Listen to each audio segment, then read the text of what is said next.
Hey everyone, and welcome to my new video for Dragonheir Silent Gods. Feel free to join my Discord community server or the official server and check out our content right there as well. And yeah, enjoy this video and have fun.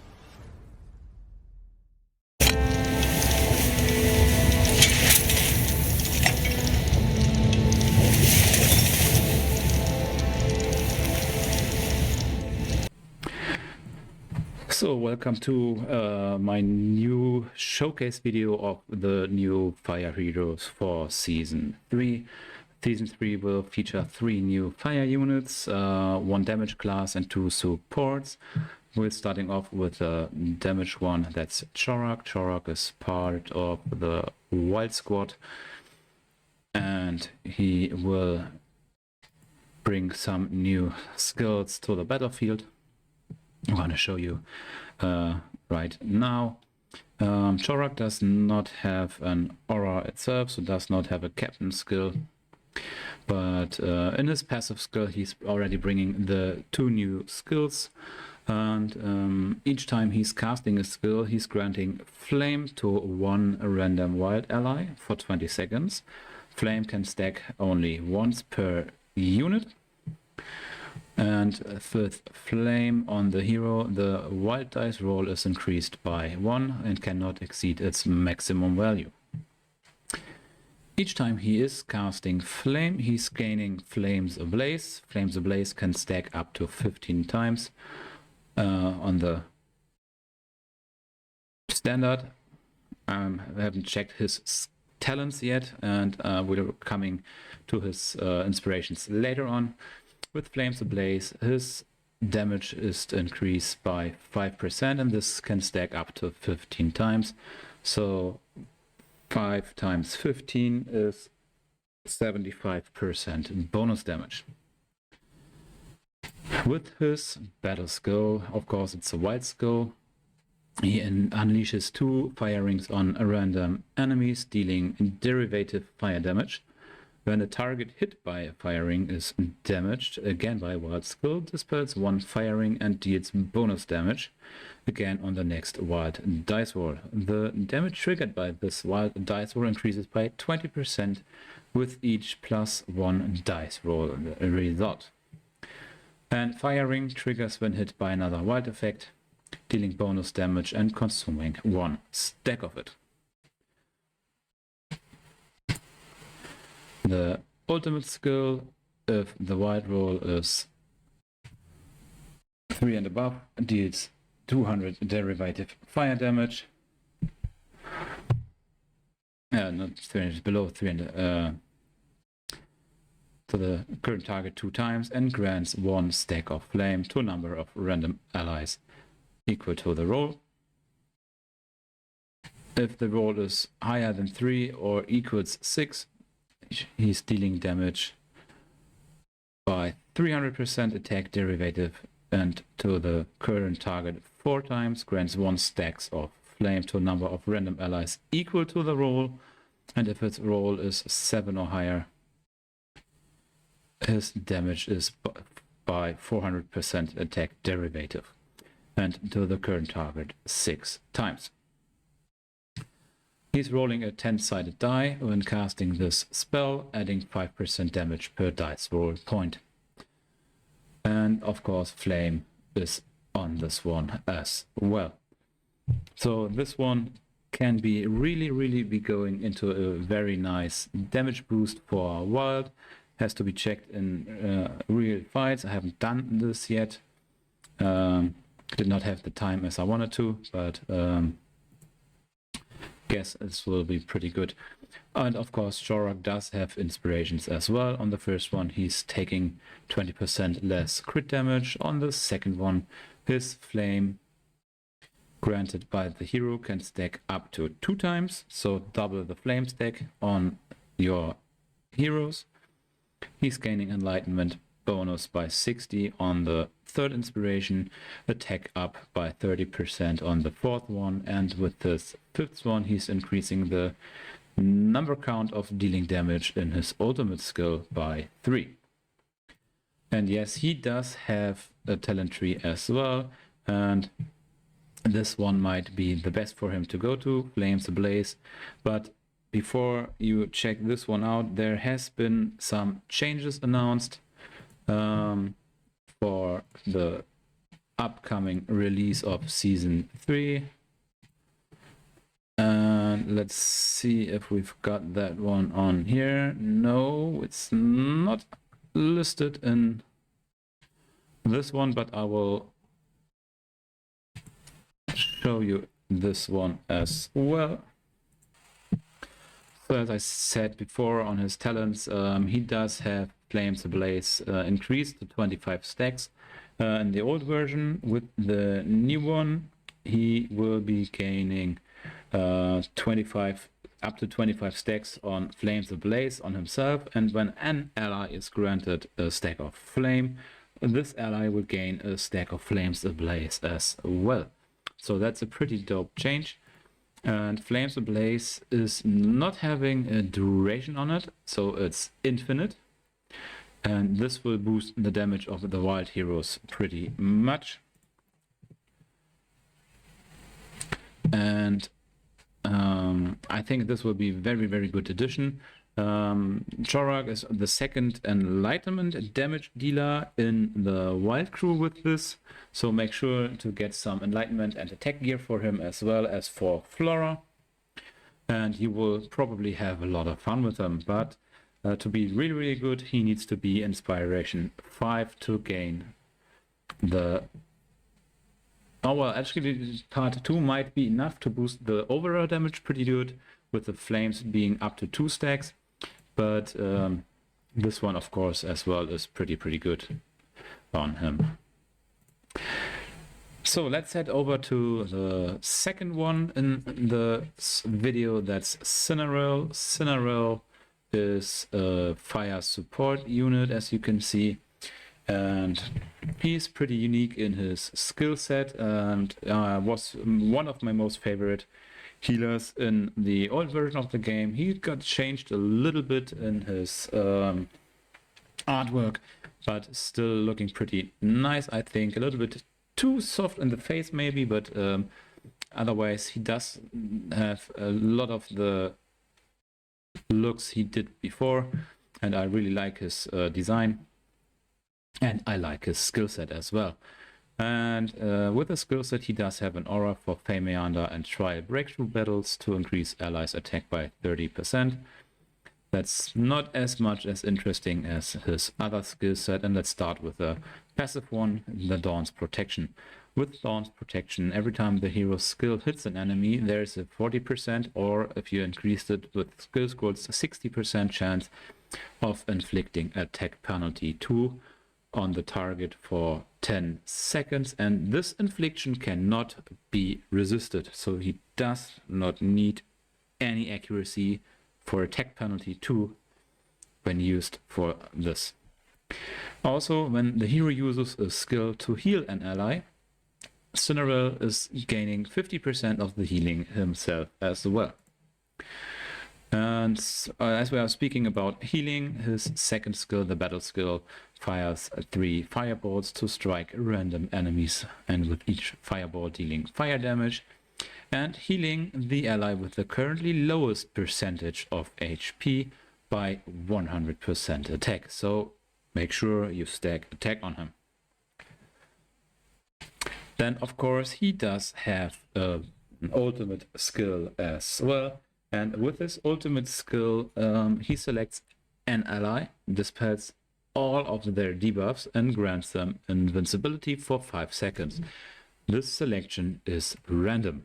So this is a factor that's a little bit RNG, and it's making a little bit unpredictable, but it's still pretty nice and good. When invincibility on the ally expires, this hero, so Cinderell, deals 600 attack fire damage to all enemies and heals all allies by 400% attack. So once again, stack attack on him. Pretty good artifact for him is the pipe organ, because he's gaining attack. Let's show you this real quick. So this one is the pretty good artifact for him, granting himself lots of attack and giving some of that attack to your ranged heroes in the team. Of course, there are other artifacts that can deal or grant him attack as well, but they are not as good on him, in my opinion, as the Dawnpipe Organ, because the Dawnpipe Organ is granting other heroes attack as well. Cineral is joining the battle with 5 different inspirations, of course, as well. The first one reduces damage taken by 20% when he's suffering a control effect. The second one is granting him the possibility to apply recovery over time for 8 seconds to heroes he's healing that have 50% or less HP. And this skill only takes effect once during a period. During a period means during one battle scene. So it's not something that he can do every time. Could also mean as long as the target is below 50%. I'm not 100% sure about that, I have to admit. On his third inspiration, he gains skill haste. Skill haste is pretty good on him as well. Attack percent up, of course, is always good for him. And on his final inspiration, the battle skill can inflict an additional stack of defense up 2 for 5 seconds on the healing target. And as we remember, his battle skill heals the target with the lowest percentage of HP. So yeah, this is Cineral, and let's head over to the third one. One of my favorite heroes as well, or one of my pretty favorized heroes, Victor. Victor, the gnome dwarf. I'm not sure, pretty much more like a dwarf than a gnome, but he's pretty nice with his Dawnpipe here, with his fire pipe. Cineral is... Oh wait, let's head back to Cineral. Cineral does have a talent tree as well, and with his unique talent, he's casting the ultimate skill once for the ally with the highest attack. So the ally with the highest attack is getting invincibility at the start of the battle. That's a pretty nice one as well. But as well, Radiant Glory is pretty nice with hit recovery or more healing. Is always good as well. So now let's head back to Victor. Sorry for the jumping back and forth here. Victor is pretty nice as well. He does come with an aura for accuracy increase to all battle and all battlefields. That's pretty handy, especially in the beginning of the season when you do not have much accuracy gear collected yet. With his passive, he's marking the enemy when he's inflicting a debuff on them. The mark he's casting lasts as long as the debuff is active on the target, and during the marking is active, the healing received by the marked enemy is reduced by 35%, and the healer that's casting healing on the target is suffering a 30% loss of ultimate energy every time he is healing. This effect can only be triggered once every 5 seconds, but this one is very, very nice, especially for this healing enemies in higher dungeons or Feymeander bosses. With his battle skill, he's dealing fire attack damage to one enemy, dispels all of the buffs, and removes the shield of this enemy with a 75% chance of inflicting buff provision as well. This one can be increased to 100% with skills leveled up. And to inflict buff provision, he does need accuracy. And also for removing buffs and shields, he does need accuracy. With his ultimate skill, this one is a full field skill. This one is a bit tricky, but very nice in my opinion, because he's dealing fire damage to all enemies and converts up to 2 of their buffs to random negative effects, which inherit the remaining duration of the original buff. So if the targets have just been buffed up, the full duration takes place. After the conversion, if any enemy on the battlefield has less than 2 negative effects, there is a 100% chance of inflicting 2 random negative effects on them for 10 seconds. So pretty good duration. The debuffs that he's inflicting are random, and random from 5 different debuffs: attack penalty 2, accuracy penalty 2. Both are either reducing attack by 50% or accuracy by 50%. He's inflicting blind, so the targets cannot use the basic attacks. He's inflicting buff prohibition, so no buffs on the targets, or recharging speed penalty, reducing recharge speed of the ultimate by 30%. Victor is a support hero as well. He does not have a unique skill in the talent tree, but he's coming with some inspirations, of course, as well. He's a legendary hero, so he does that, of course, as well. And the first one is reducing damage taken by 20% when under a control effect. The second one is granting him 1% max HP heal when he's below 60% health. The third one is granting him skill haste plus 30. The fourth one grants him accuracy plus 50. And the final one reduces control effect by 50% when suffering from any controls. So yeah, this is Victor. Let's head into the camp, and I'm gonna show you how those 3 pair in the battleground. I'm not going to show you Jorah with the wild ones, but just the way they are on the battlefield itself versus the dummy. Sorry if you expected something different here, and you might be wondering why I'm putting Cinera in the back row, because that's where he's supposed to be. Because he is not a melee hero. Although he's carrying a 2-handed sword.